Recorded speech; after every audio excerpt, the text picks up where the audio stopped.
नमस्कार मो ना रमेश सोरेन मो जुएन क्लब रो सेक्रेटरी। आमर लक्ष्य फुटबॉल खेल लक्ष्य हूँ फुटबॉल खेल नामा बंधुत्वर खेल परस्पर को बंधु भाव परिचय देवे 12 गोटी जिल्ला आसी 32 गोटी टीम जुग देइथिले।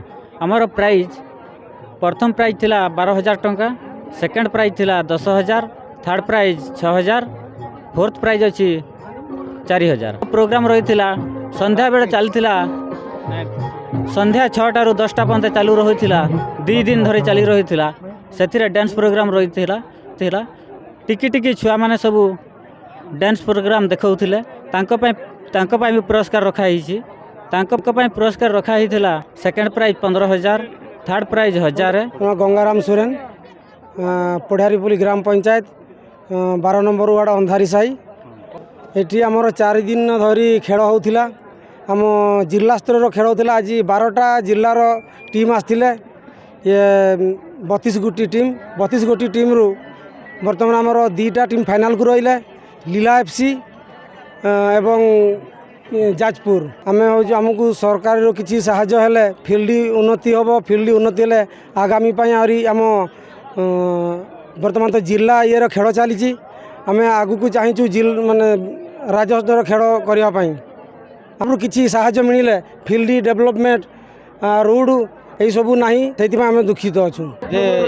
पढ़ियारीपल्ली ग्राम पंचायत ये पढ़ियारीपल्ली विलेजर जे अंधारी साई गोटे आदिवासी बहुल साई एवं यही अंधारी ग्रामर युवक मान उद्यम आज 16तम जे खेल करुचंती एवं यही जो तिलके माझी स्टाडियम रे एवं ये अंधारी ग्रामवासी मानकर सहयोग आज खेल अति सुंदर भाव उद्यापन करुँच।